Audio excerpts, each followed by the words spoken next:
Hello, Rotarians and guests. Come on in and take your seat. Welcome to the Rotary Club of San Jose and meeting number 5,509. Yes, please come in and take your seats, folks. My name is Matt Breaker, and I have the honor and privilege of leading on our club and our meetings for this Rotary year. We've got an action-packed agenda for you today and a good show, so please come on in, take your seats. Thank you. First off, I wanted to say thank you to our greeting line today, which was the wonderful Military Care Committee, which is led by Megan Tennisketter and Brad Barron. We're going to hear from them a little later. They're fabulous. Let's give it up for Military Care. Yes, indeedy. And today on the traveling mics, we've got Michael Trapani and Kathy Sutherland. Michael, where's Michael? Oh, here we go. Michael, hello, Michael. Michael, tell us, who is your sponsor? Hey, everybody. My sponsors are Josh Burrows and Carl Salas. Oh, there you go. Past President Carl Salas. Love it. Okay. And Kathy, where's Kathy? I'm right here. Hello, Kathy. Are you going to have a full-on introduction in a little bit? Okay. Correct? I did that last time. Oh, That's okay. You're right. My bad. Sorry. Your sponsor again was who? My sponsor's Rod Dearden. Oh, terrific. Okay, well, welcome. Folks, we are not going to do guest introductions today because we've got an action-packed agenda. But as always, very appreciative of all the Rotarians who bring guests and the guests who come today. So why don't we take a moment to have all the Rotarians and their guests please stand and give them a nice, warm welcome, Rotary welcome, if we could. Let's here, give it up, folks. Yeah, we got some DAs and a judge in the house over here also. Yes, okay. I wanted to start things off. Last week, I said at the end of the meeting, I pointed out that unfortunately there was trouble with the elevators. Well, lo and behold, there was serious trouble with the elevators. This group was actually stuck in the elevator for about an hour and 15 minutes. Oh yeah, are they here? We've got Sarju, we've got Jim Eller, we've got Rachel, we've got Sean Cottle, and we've got Nicholas Adams' guests. Are those folks in the house today? Is anyone? There you. I love it. I love it. I've been hit with a lot of questions about this experience, and I don't think we need it. One was who had the fullest bladder, so I don't need to necessarily know that. But I look at the picture and I notice a few things. Well, first, the thing that caught my eye is we actually have 4 lawyers plus the guest. So it's a little suspicious that that's happened. I'm thinking there might be some money in this for the Rotary Club if Eller and the others can get together. But the other thing I'm noticing is 4 Rotarians, 1 guest, not a single pin that I see being wear. Now, I'm not jumping. There could be. I'm just saying I'm not noticing them in the photograph. But my question, and I'll just ask Jim Eller because I see him right there. You're stuck in the elevator from about 12:05 to 1:15. My question to you is, and I see there's a phone in Rachel's hand, did you Zoom the meeting? Can we get a microphone to Jim? Can we get a microphone, a traveling mic right back here? We're working on it. Oh, there's Rachel. Hello, Rachel. She survived as well and came back. Let's hear the excuse, guided by our principals.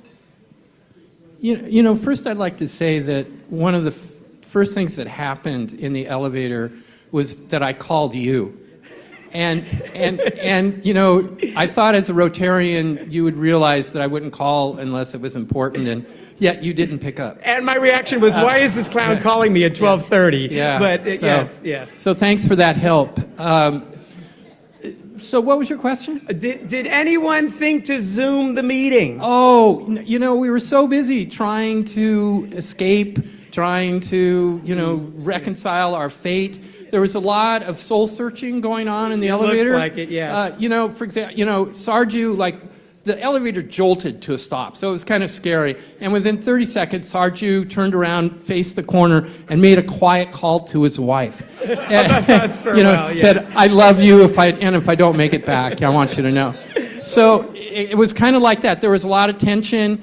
Things went on. Sean, I don't know if Sean's here today, but Sean kind of went like, you know, sort of like a little wild. Started pulling at the elevator doors, pounding on the ceiling. Not good for the Tom lawsuit. Cruise could get out of the elevator, but so we had Sean going off, and then Rachel, who was really good. Calm as can be, she was smile on her calm, face. First thing, but you know what? You know what she said she was thinking about was who would get eaten first if we didn't get out. and Rachel, I never got an answer to that. Who would have gotten eaten first? Yeah. Well, I'm glad you made it out alive. The survivor group, yes, there's low-hanging fruit for some fines there without the pin and without the thing, but we're guided by our principles. Will it build goodwill and friendship? So we're going to give you a pass on the fine. In fact, for your survivorship, I've got a personal Rotary Club of San Jose for each one of you that I hope to be seeing you wearing at the barbecue on May 13th. So congratulations. Glad you guys made it out there today. Next up, I wanted to recap some things that are going on with our club. The wonderful Los Amigos committee got together a few days ago, and they packed umbrellas that they were giving to the teachers and the staff. This is the group over at past President Karen's house packing. You can see them. And let me just show this photo right here. I just want to juxtapose these folks with the folks in the elevator. You'll notice every single one of them has the Rotary sticker. That's what I call adapting, moving at the moment, every one of them. So that's very impressive. They went out to the school. They delivered the umbrellas last week. Here's some photos of that. The umbrellas had the school logo on them, and they had the Rotary Club of San Jose, much like they did on the backpacks that we all put together today. So Los Amigos, led by Sarah and Audrey, doing fabulous work. Let's hear it for Los Amigos. They're just terrific. Okay. And next up, we're going to have our foundation president, Audrey Fox, talk to us about the foundation recognition awards. You know her song by now, correct? I Am Woman by Helen Reddy, an anthem in the Fox household. Audrey, first of all, when did that become the anthem? When did that start approximately? 1986. Now that's a memory. Has your daughter taken it up as well? Wholeheartedly. Yes, it's an inspiration. I love it. Okay, Audrey is going to talk to us about foundation recognition. Take it away.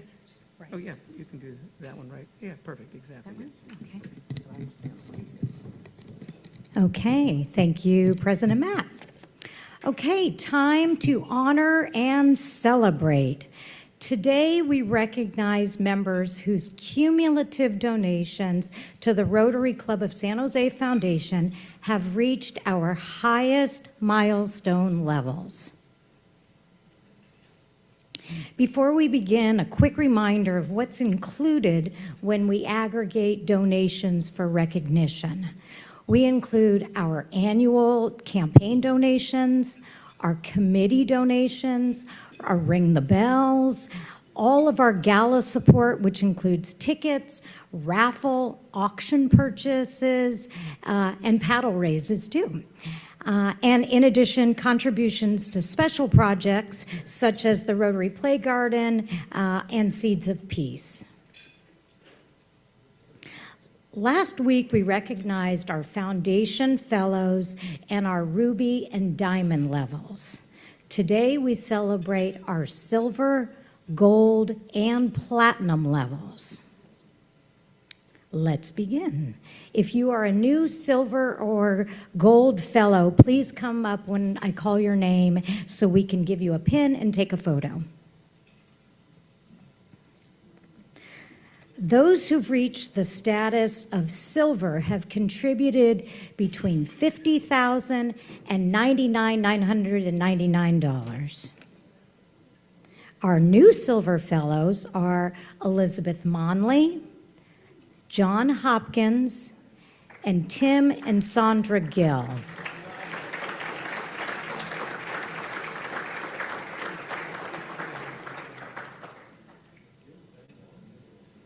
And here are all of our Silver Foundation Fellows, including those recognized today.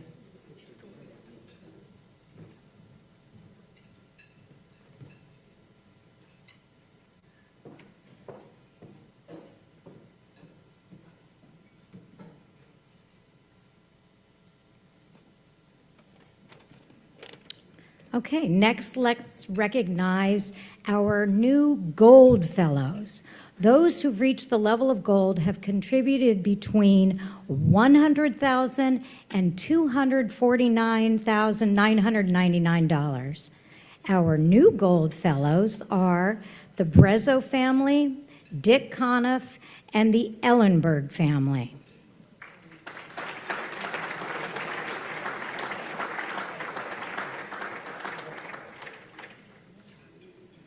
And here are all of our Gold Fellows, including those recognized today.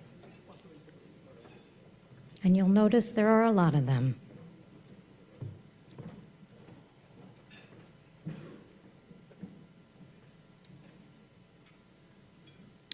Now let's recognize our Platinum Fellows. Please stand if you are here. Our Platinum Fellows' cumulative donations to the foundation exceed $250,000.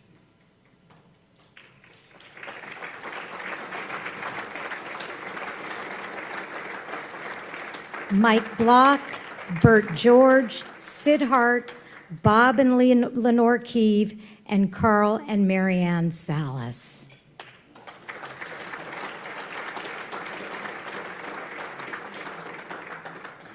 Thank you all. Your generosity is what allows us to do the extraordinary work that defines our club. And more than half of our membership is a foundation level fellow or higher. Amazing. And just look at the impact. Nearly $9.8 million in community grants, committee grants, and special projects. If you haven't had a chance to make your $400 or more donation this year, now is the time. Together we make a difference. Thank you. And thank you all for that incredible generosity. It's incredibly inspiring, and it's doing amazing things in our community. And next up, one of our monthly favorites, Around Town with past President Sal Pizarro. Let the Good Times Roll is the walk-up song. That was his theme during his year at the helm. Sal, take it away. So long ago. Well, welcome to, it's February. What a week we had in downtown San Jose last week. It was just fantastic, whether it was the Invisible Skies art project on January 31st. You had the activations at Creekside. I had a chance finally to go into the Found SJ Preservation Action Council store, which is really fun. I recommend it, open Saturdays.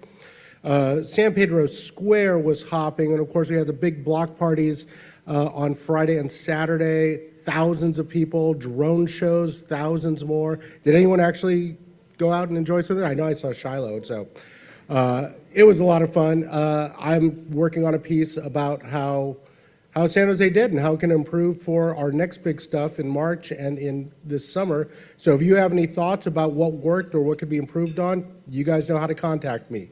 Feel free to email. But what's going on from here on out? So we got some new businesses that have opened in downtown San Jose recently. We've got Toastique, which opened at San Pedro Square. You can get your fancy avocado toast or almond butter toast, all sorts of toasts and coffee and other drinks. And a really cool place in Sofa. Retail is not dead in downtown San Jose. We've got Guitar Wars. It's a Star Wars themed guitar shop. It is so fun to go in, and they'll give you lessons. They told even me, they said, it's never too late to learn how to play. They've had people in their 70s and 80s learning how to play guitar from them. So check it out if you want. It's on South 1st Street in the Sofa District. You can't miss it. We got a lot of other events happening. It's a little bit of a quieter month, February. But we've got San Jose Stage opening the Lehman Trilogy this week. The Tech Interactive is doing one of their fun Tech at Night, adults-only cocktail events. This one is the Love Lab for Valentine's Day. You can make your own perfume love potion using chemistry. Opera San Jose has this fun double bill with the Cavalleria Rusticana and Pagliacci. Those two operas kind of mashed together, and that also opens this weekend. Remember, the opera does Sunday opening days instead of Friday opening nights now. It's a Sunday matinee opening. And then we've got, of course, Lunar New Year celebrations in downtown. We've got one coming up at the San Jose Museum of Art on February 21st. It's a free community day, so you can check out their activities and also enjoy the galleries. And the San Jose Chamber of Commerce's big Leaders and Legacy event is coming up February 26th at the Signia by Hilton.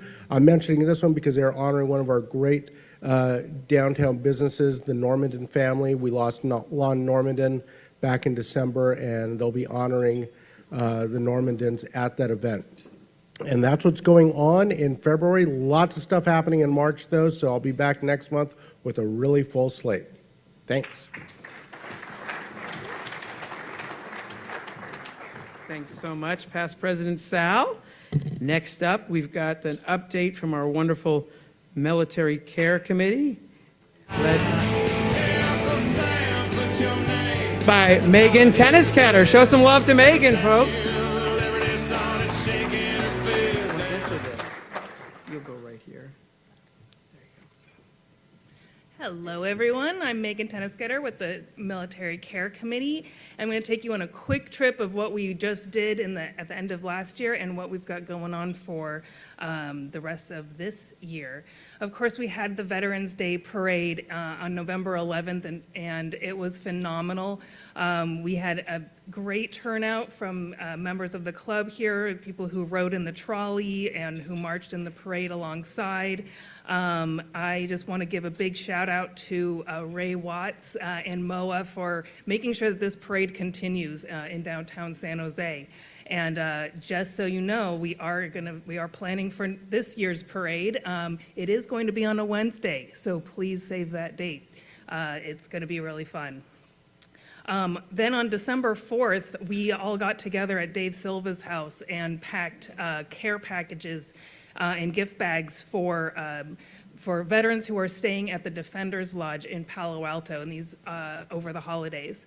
And the gift bags had toiletries and microwave popcorn and activity books, and we packed them all up. We put them into Dave's car, brought them over to the Defenders Lodge, and on screen here is a thank you note from one of the veterans who received the gift bag.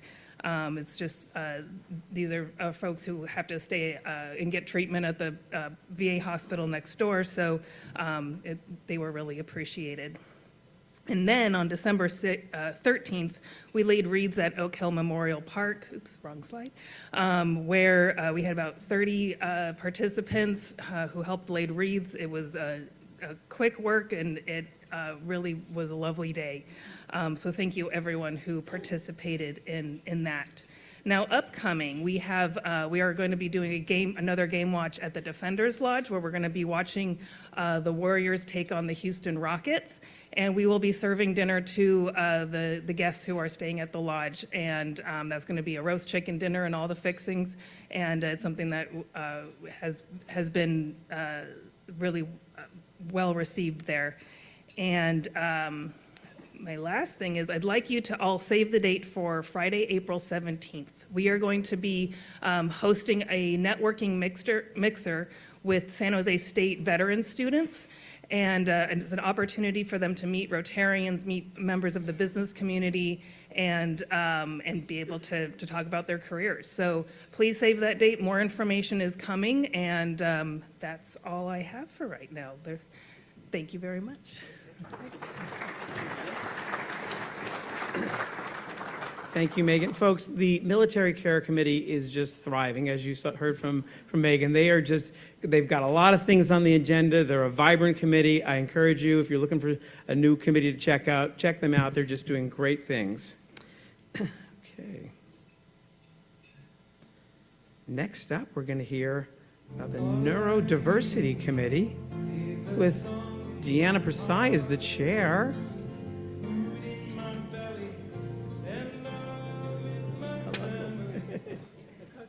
Okay. Yeah. Okay. Well, welcome both. Take it away here. Good day, everybody. David Neal. Thank you. I am very fortunate to have a neurodiverse grandson. It's been a tribute to our life that we've enjoyed watching my grandson grow. Neurodiversity has been a great impact on society. There are so many more young people who are being diagnosed with neurodiversity issues. My grandson is fortunate. He's a hardworking boy. He's graduating from UCLA this year, and he's going to Oxford to study next year. But he has his social issues as well as being an academic. I think you met him, actually. He came and gave a speech here at Rotary. So that inspired me to try and help other folks, other young people who are trying to make their way and build our own pathways to success. And we've selected and hopefully grow young people who use art as a way of expressing their feelings about their own neurodiversity and how they manage their pathway through their own education journey. And so we're delighted to be able to bring this project to Rotary. And we have a wonderful person working with us as our committee chair. That's Deanna. She's absolutely an amazing person in so many different ways, and we're fortunate to have her. So we're trying, this is a reach out program. We have a program coming up, and we have to outreach to young artists who are neurodiverse to apply for a grant that we're giving out of $2,500 to each artist. We've done this once before. It was extremely successful in a small, very compact way, and we want to expand this program throughout Santa Clara County. So Deanna's going to explain a little bit more, but we're looking forward to your support. Thank you. So we meet the second Wednesday of the month, so if you are a member, you want to stand if you're on the committee. We're looking for more members. It's Brenda and Yue and Robert back there, so we would love to have you as well. We are looking for jurors to help vet. The application is due on March 1st, and it's any neurodivergent individual, young artists in the Bay Area between the ages of 16 and 25. So please help spread the word. If you'd like to help us vet with the jury, that would be great. We'd love to have you on the committee. And then we're having a farming day for anyone in District 5170 at Common Roots Farm in Santa Cruz on Saturday, February 28th from 9 to 1.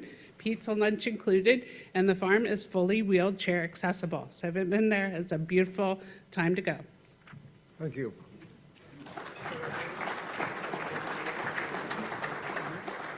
Thank you. That's wonderful. David and Deanna, wonderful leadership. You created the committee yourselves, and it's now growing. It's very active in the community and representing our club so well. I've mentioned before, we're giving out some challenge coins this year to folks who are leaders in the club, leaders in the community, and just representing our club so well. We'll have a challenge coin for each of you in appreciation for all the great work you're doing in the name of Rotary. Thank you.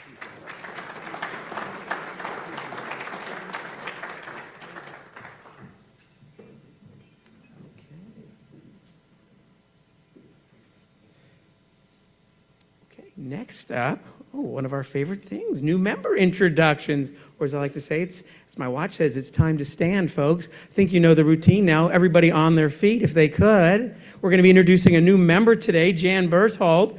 Her full biography is in the lobby. It's on the bulletin. It's on the website. It's posted in social media. Thank you, Jeff Pole. And today we're going to play a little game, as we've been doing, to get to know her and hopefully create some connections. She's up here with her two sponsors, Dave Cohen and Tom Bondi, so thank you to them. Their sponsors are crucial.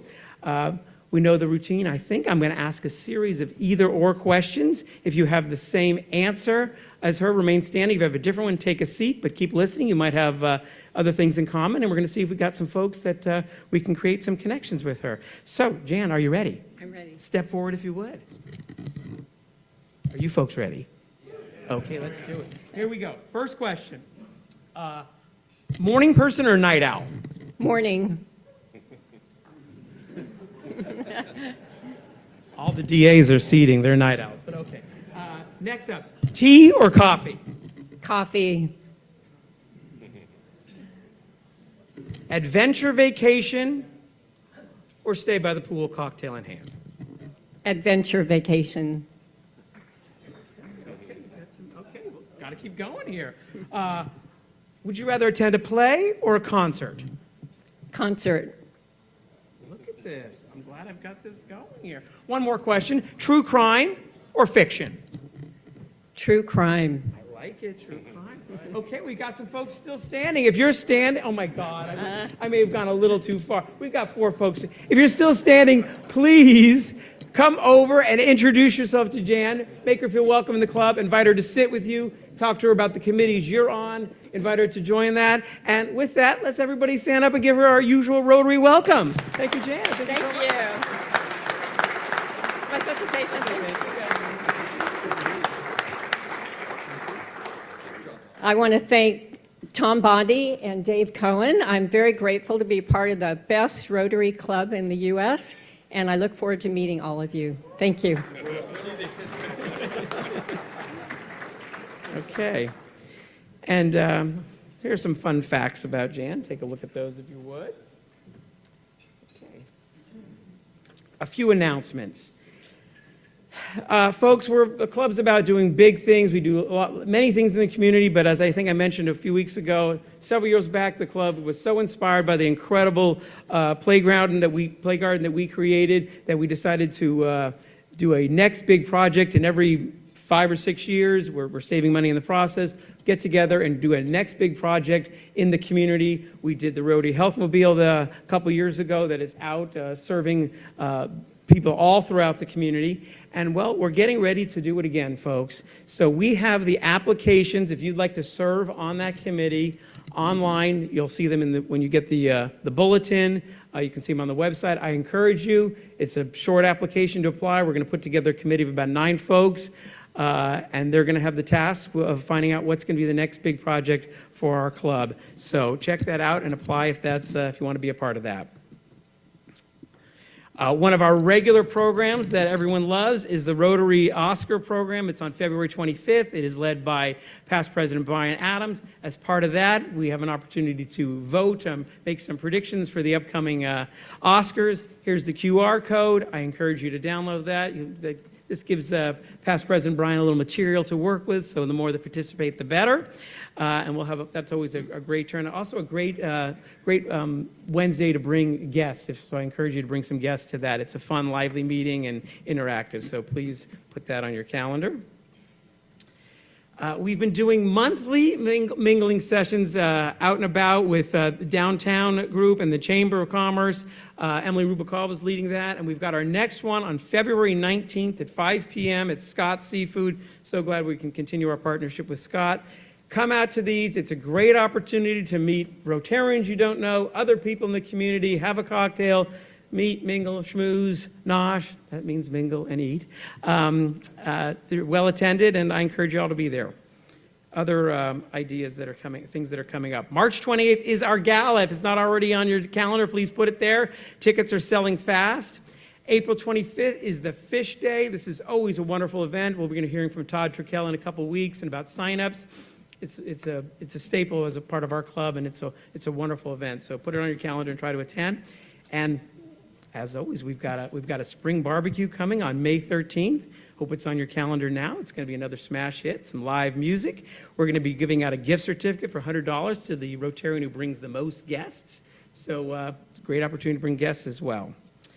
Next week, we are going to hear from Mark Wilson, longtime general manager of the San Jose Giants.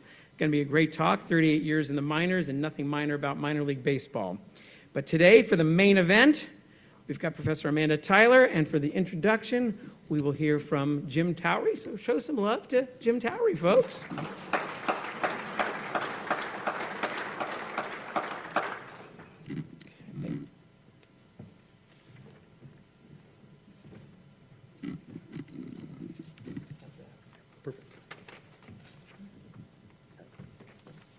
We live in an extraordinary time.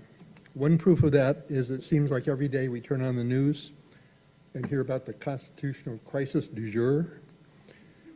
We hear vehement arguments from people about whether or not the Constitution should be modified or interpreted in new and different ways. We have with us today a speaker who is ideally suited to shed some light on some of these challenging issues. Our speaker is Amanda Tyler, a constitutional law professor at the Berkeley School of Law. She received her bachelor's degree from Stanford University. She received her law degree, summa cum laude, from Harvard University. After she finished law school, she was hired as a law clerk by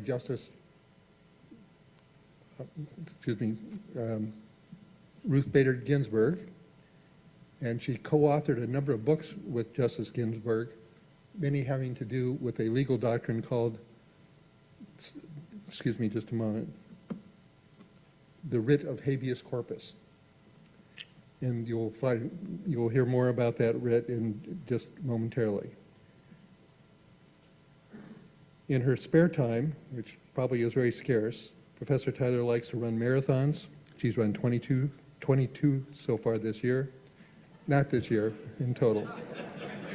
That would have been extraordinary. Please join me in welcoming Professor Amanda Tyler.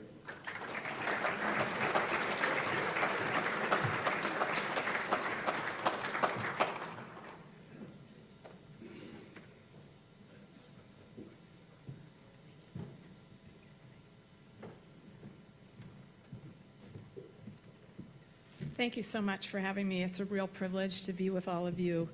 I have family in the audience, family friends in the audience, and even at least one former student who I'm really thrilled came out to be with us here today.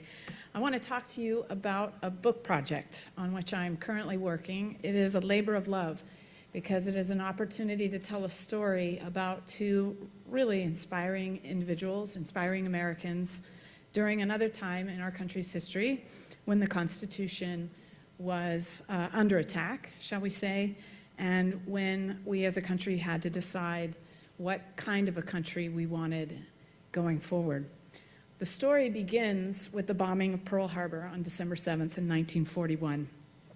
As you may know, Congress declared war on Japan the next day and Germany 3 days later. In the hours following the bombing of Pearl Harbor, suspension of habeas corpus, about which I'll say a few more words shortly, and martial law were declared in the Hawaiian Territory, the result of a proclamation issued by the territorial governor under powers granted to him under the Hawaiian Organic Act.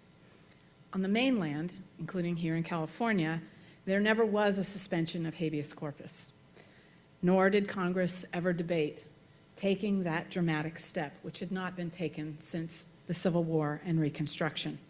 Instead, operating under President Roosevelt's Executive Order 9066, excuse me, the military imposed curfews, designated huge portions of the western United States to be military areas of exclusion, and ultimately created relocation centers across the West, all aimed at controlling the movements of, and eventually, thank you, detaining some 120,000 persons of Japanese ancestry.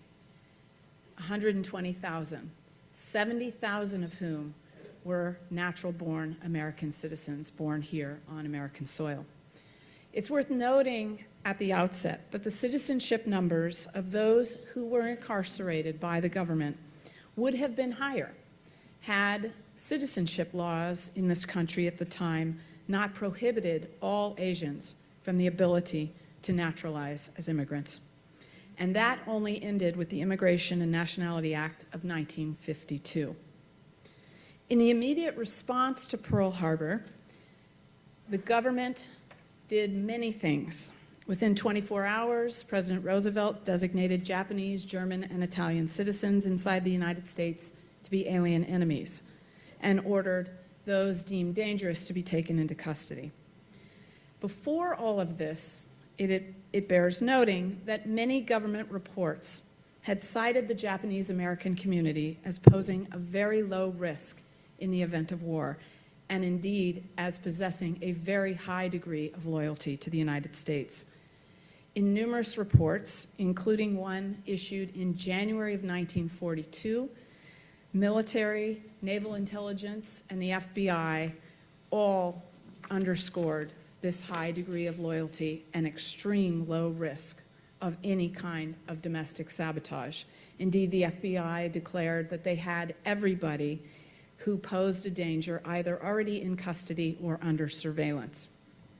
Nonetheless, in February 1942, the President authorized the Secretary of War in Executive Order 9066 to designate military zones from which any or all persons may be excluded, and provided for the regulation of the terms on which persons could enter, remain in, or be forced to leave such areas. These areas, of course, included all of California. 9066 included no language that specifically targeted a particular race or ethnicity and did not specifically mention detention. Nonetheless, under the leadership of General John L. DeWitt, here in the West, the mass incarceration of Japanese Americans began, starting with orders in March that unfolded through April and May of 1942. Now, as this happened, a number, or I should say in the lead up to the issuance of 9066, as I've already noted, the FBI, Naval Intelligence, and others said that there was a very low risk of any kind of domestic sabotage and a very high degree of loyalty among Japanese Americans here in the United States. It is also the case that leading members of Roosevelt's cabinet said that there were very serious constitutional problems with any proposal to detain American citizens in particular. And Attorney General Francis Biddle said, unless the writ of habeas corpus is suspended, I do not know any way in which Japanese born in this country and therefore American citizens could be interned. He said this mere weeks before the issuance of 9066. Now, what does it mean for the writ of habeas corpus to be suspended? Here, we're going to take a slight detour to some of my earlier work. As you've heard, I've written a couple of books on habeas corpus. President Lincoln was an expert on habeas corpus and suspension, having suspended during the Civil War. He made clear in defending his actions a very important distinction that is important to understand what suspension entails. President Lincoln said the Constitution itself makes the distinction between arrests by the process of courts and arrests in case of rebellion. The purpose of suspension, he said, is so that persons may be held in custody whom the courts acting on ordinary rules would discharge. Let me break it down even more simply. Historically, until World War II, the concept of suspending habeas corpus was done for a singular purpose. It was to detain persons who posed a danger to national safety in times of war rebellion outside the criminal process, that is to say, without a trial. It required a suspension by Congress in order to do so, and that was the accepted understanding of the Constitution until World War II. That is, until, under President Roosevelt's singular executive order, all of that happened without a suspension of habeas corpus and over the objections of the Attorney General of the United States. Instead, what we see is the rollout of these exclusion orders that were posted on light posts or lampposts in California, and we see silent protests from grocers and other Japanese Americans. This is a grocer in Oakland, California, who is a graduate of the University of California, Berkeley, where I teach, posting and declaring he is an American. As I said, many at the time flagged that there were very serious factual problems with the assertions of disloyalty being lobbied by General DeWitt and others. And top of that list was FBI Director J. Edgar Hoover, who was, as you may know, not someone who was, shall we say, on the more liberal end of the spectrum when it came to surveillance and blowing up suggestions that someone might be dangerous to the country. Nonetheless, even Hoover said that the push for mass detention of Japanese Americans was based primarily on public and political pressure rather than on facts. But in the end, what won out, the prevailing mindset that won out and that led to the issuance of 9066 and everything that happened under it, is best encapsulated by a quote I found by the Assistant Secretary of War in a very heated argument between War Department officials and Justice Department officials mere days before the issuance of 9066, in which John J. McCloy said, "If it is a question of safety of the country, the Constitution of the United States, why the Constitution is just a scrap of paper to me." And so this is what happened. San Francisco was completely evacuated of all Japanese Americans over the course of April and the first week of May.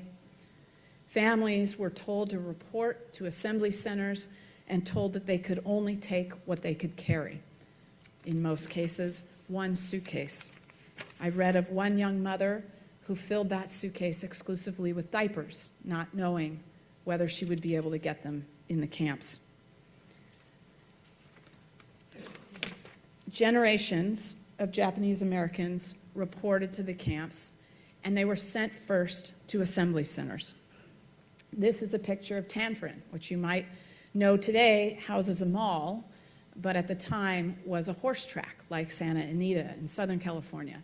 This was one of many assembly centers to which Japanese American families were sent, and they were housed in the former horse stalls, which were not cleaned before they were spray painted over to prepare them for human inhabitants. All of this leads us to the story of an extraordinary woman and an extraordinary lawyer who, through fate, came to meet one another. The woman's name was Mitsuye Endo. She ultimately was housed at Topaz Camp in the Sevier Desert in Utah. She was born, however, in Sacramento, California, to Japanese immigrant parents. And her name ultimately is the name on the case Ex parte Endo that was argued in the Supreme Court in October of 1944 and decided by that court on the same day as Korematsu in December of 1944. And what people don't know is that Mitsuye Endo's case closed the camps. It is my view that her name should be a household name. Schools should be named after her. She should be on postage stamps. And yet too few people know her story, and that's why I want to tell it. She was a graduate of Sacramento High School who worked for the state of California in 1941. She worked there because it was one of the few places, working for the government that is, where Japanese Americans could get jobs outside their Japantown communities. At the time, her brother, Kunio, was serving in military intelligence, being trained to help fight the Japanese if we were to go to war with them because of his Japanese language skills.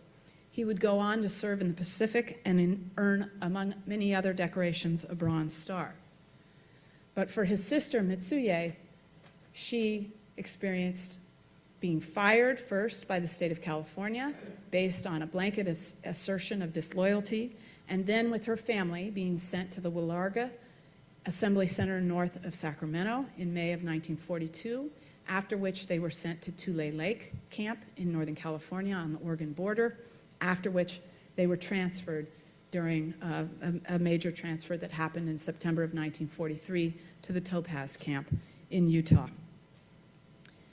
As a part of being fired, through the process of being fired by the state of California, she was introduced to a lawyer named James Purcell. Mr. Purcell was one of very few white lawyers who would work with the Japanese American community, and he was a longtime friend of Saburo Kido, the head of the Japanese American Citizens League, who brought Mr. Purcell on after numerous other lawyers turned him down to represent the fired California state employees to sue to get their jobs back. Mr. Purcell was a Stanford-educated lawyer who took his Irish Catholic upbringing to heart and who had grown up on the grounds of Folsom Prison. His father had taught him really important values. He remembered, among other things, that when his father worked the solitary confinement unit, his mother would make extra sandwiches for his father's lunch so that he could smuggle sandwiches into the prisoners who were being starved when they were put in solitary. Mr. Purcell, I'll come back to these slides, liked to quote Edmund Burke at the dinner table to his children, and they've told me about this with great fondness. He used to tell them the only thing necessary for evil to triumph is for good people to do nothing. And he also told them, you can't change people's hearts and minds, but you can make them follow the law. Mr. Purcell decided that there was a bigger case than simply representing the Japanese American employees and suing the state of California to get their jobs back. After visiting a former client at Tanforam, he decided instead to ask one of those employees, Mitsuye Endo, to be the lead plaintiff in a habeas corpus action that would argue the detention of Japanese Americans by the United States military was unconstitutional. And with great reluctance, she agreed. She said, and this is a picture of Endo working at the Topaz camp, and I should say she was 22 years old when she made this decision, the fact that I wanted to prove that we of Japanese ancestry were not guilty of any crime and that we were loyal American citizens kept me from abandoning the suit.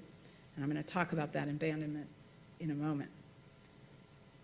This is more pictures of Topaz. And this is a location in Topaz where the barracks of one family that I met and interviewed lived, not far from where the Endo family lived. Now I show you this because this is what this looks like today. No one lives here, yet this is where the camps in these kinds of locations were built. I also want to highlight that while I was looking at this location, I found the top to a jar that had been punctured for holes, a mason jar.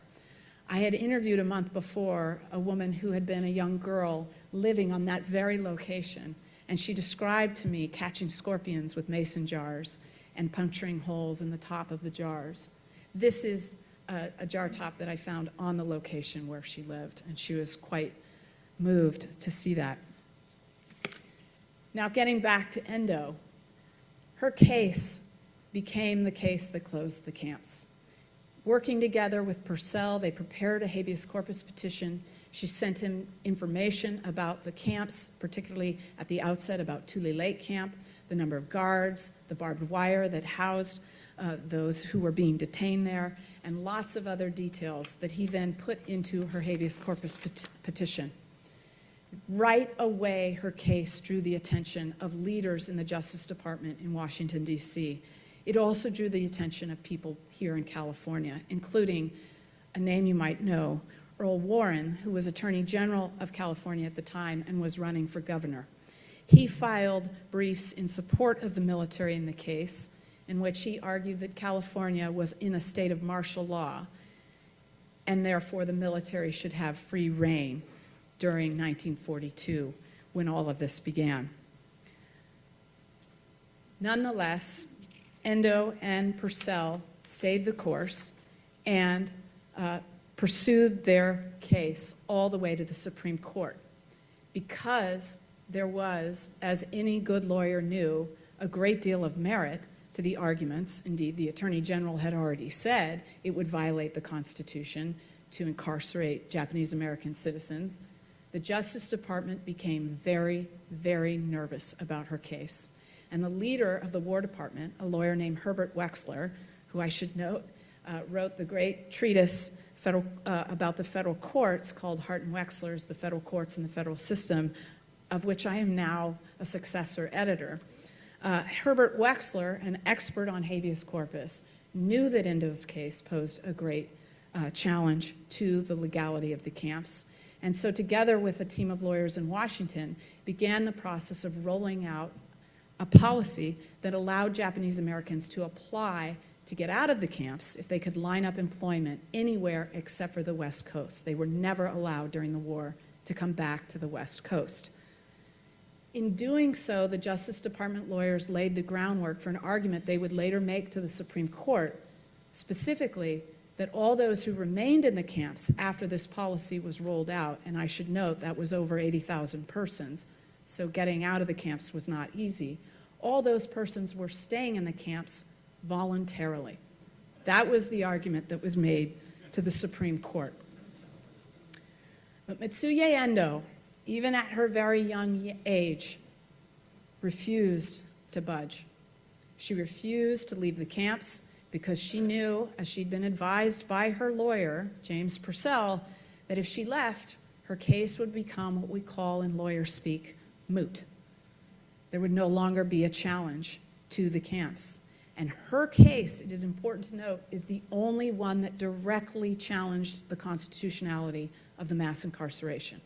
Korematsu, Yasui, and Hirabayashi all brought extremely important constitutional challenges to the regulations that led up to detention: registration, curfew, exclusion, evacuation, etc.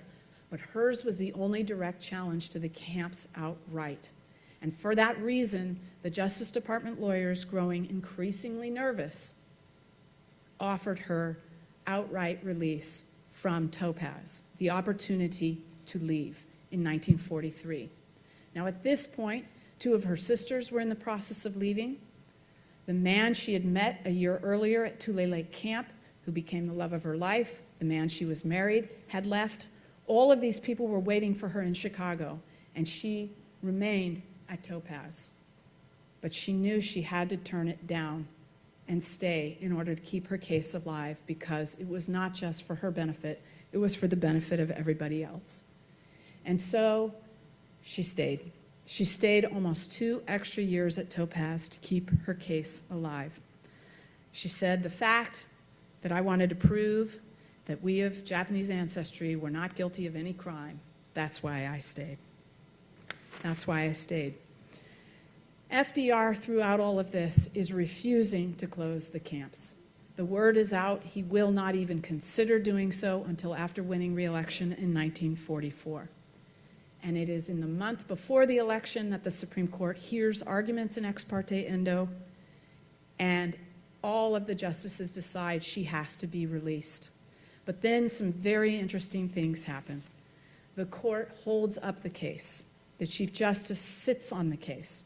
Justice Douglas is assigned the opinion and starts writing angry memos to his boss saying, "We all agree she should be free. Why isn't the opinion coming down?" And the answer is a combination of orchestration between the Supreme Court and the White House. Eventually, when the Supreme Court decides they are finally going to hand down the decision in December, one of the justices, Felix Frankfurter, tips off the White House that they're going to lose the Endo case. And on a hurried Sunday afternoon, the White House announces on December 17th that they're going to close the camps. Overnight, the Justice Department lawyers file a motion with the Supreme Court arguing that the Endo case is moot and they should not issue their decision. But the Supreme Court still hands it down Monday morning. Endo wins. Now, it's not a huge constitutional decision, and this is why many lawyers don't know the case either, because the Supreme Court decides narrowly, given the government's concession that she's loyal, that no loyal citizens can be detained under the existing military regulations. That's not a flashy constitutional decision like Jim Purcell and Mitsuya Endo had wanted, and like, frankly, I believe the Supreme Court should have handed down. Only concurring opinions say as much. But the effect of the case is monumental all the same. The court says loyalty is a matter of the heart and mind, not of race, creed, or color. And Endo's case closes the camps. It bears highlighting that camps in Canada stayed open for 5 more years. So had Endo's case not pressured the government to take this step, we are left to question how much longer it would have been in this country. When she found out she won, by telegram from James Purcell, she sent him a telegram back. "Am extremely joyous of results. Appreciate very much your long effort in restoring our rights." She reportedly danced around the room with one of her best friends at Topaz when she heard the news. She stayed for several more months because she had to look out for her elderly parents and make sure they were okay. She only left when they left, months later.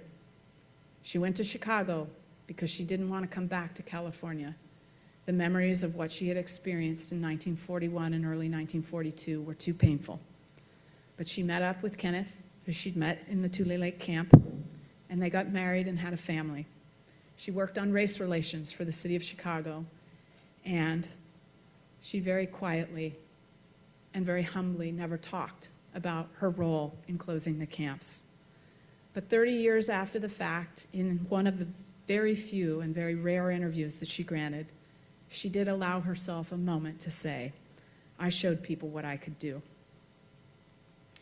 The reason I want to tell her story is because it is inspiring, and because she and James Purcell did not accept things as they were, but worked to fight for the Constitution that they believed we should have.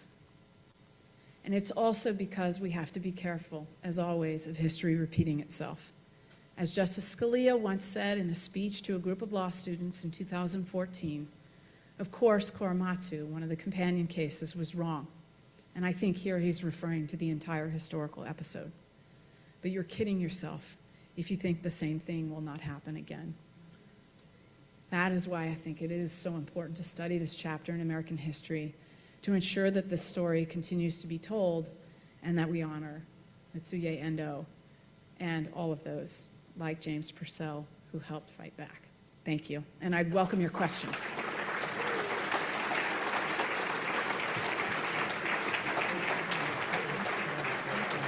You can take a few questions? Oh, terrific. Okay, great. Thank you. We've got some time for some questions. If we can get the traveling mics to take the questions. Remain standing if someone can help me out. Bonnie, you got a question there? Here's a microphone. Thank you, President Matt. I do have a question, but I also have a comment that maybe people in the room don't know. The Japanese American Museum on North Fifth Street has a creation of what it was like to be in an internment camp. And it's built in, it's really a wonderful exhibit to see. And then my other question is, there have been so many things happening in California around this issue of late. Most of the older generation are dying, but some in their 90s are still here. And they have some wonderful stories to tell. And I wonder if you have had any interaction with any of them. Thank you so much. I have been privileged to interview several survivors who were in the camps as young children. And I'm also lucky enough, as are all of we, to have the access to various repositories of oral histories that have been given. One great website to find them is called Densho. It's really incredible, and it has preserved a number of oral histories. Peter. What happened to the German and Italian Americans during World War II? They were not incarcerated. Did anything happen to them? So in the immediate wake of the attack on Pearl Harbor and the U.S. entering the war, a number of aliens, that is to say non-citizens, who were of Italian and German ancestry were taken into custody. But there was never the kind of policies, there were never the kind of policies that were applied to Japanese Americans writ large, ever applied to German Americans or Italian Americans. In effect, 9066, because it was not limited in the way that it was written to be exclusive to, for example, persons of Japanese ancestry, it could have been applied to anyone fitting similar descriptions in terms of we're at war with the country, there are allegations of disloyalty, but it was only ever implemented against persons of Japanese ancestry. Jeff in the back. Thank you. What a wonderful presentation. And as Bonnie pointed out, a quick trip down to 2nd Street to see the Ruth Asawa monument to the journey of the Japanese Americans in this country will give you a full tour in bas relief of the story of the Japanese here, right up through that and the Korematsu case, worth seeing in front of the Judge Peckham Federal Courthouse. Tomorrow, the EPA is going to be issuing a ruling that's going to overturn and have a dramatic impact on climate change. They're going to basically declare, as they have, that greenhouse gases are not a danger to human life. And this is being calculated to bring it up before this current Supreme Court for a challenge before the current administration disappears. What do you see as the possibility that this change in the ruling that's going to come out tomorrow will be upheld by the Supreme Court? That's a really interesting question, because in the past few years, the U.S. Supreme Court, some of you may know, has had a number of major decisions. I'm sure you all know that. But one of them was the decision to get rid of a doctrine in administrative law called the Chevron doctrine. Now, what did the Chevron doctrine call for? It called for deference to administrative agencies when they take various positions. And this Supreme Court, the Roberts Supreme Court, has overruled the Chevron doctrine. And what that means is that an agency of whichever party should no longer get deference. They're either interpreting a statute passed by Congress correctly or not. And so this Supreme Court shouldn't give much deference to the agency's position no matter what. Whether they do or don't will remain to be seen. I mean, there are a number of really important cases in front of the Supreme Court this term, and one I want to highlight that connects back to the work I'm doing right now is the citizenship case. If I can shift gears just very briefly, I think a lot of people also don't know, and to be frank, I didn't until I started writing this book, that there was an effort, in addition to everything else I've laid out for you today, there was an effort in 1942 to strip the Japanese Americans who were born here in California of their citizenship. It was a case called Reagan versus King.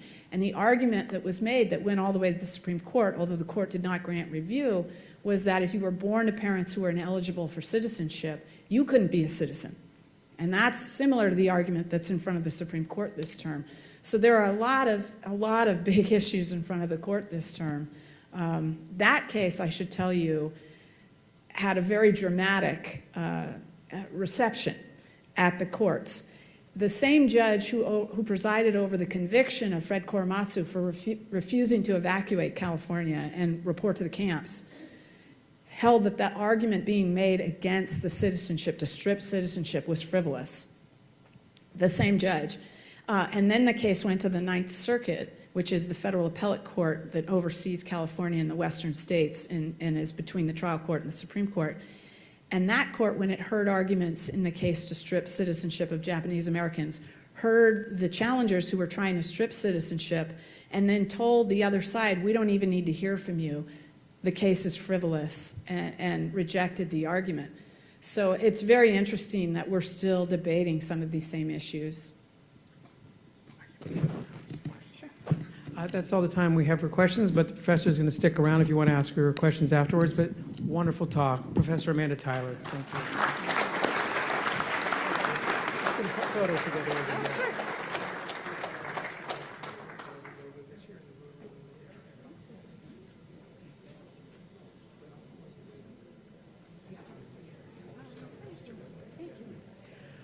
Okay, folks, wonderful, wonderful talk. I hope everyone else enjoyed it as much. I'm going to send you out today with, sticking with our theme, it's February, Happy Valentine's Day. We're going to head out today with one of my favorites, Lanco, Born to Love You. And with that, our meeting's a wrap.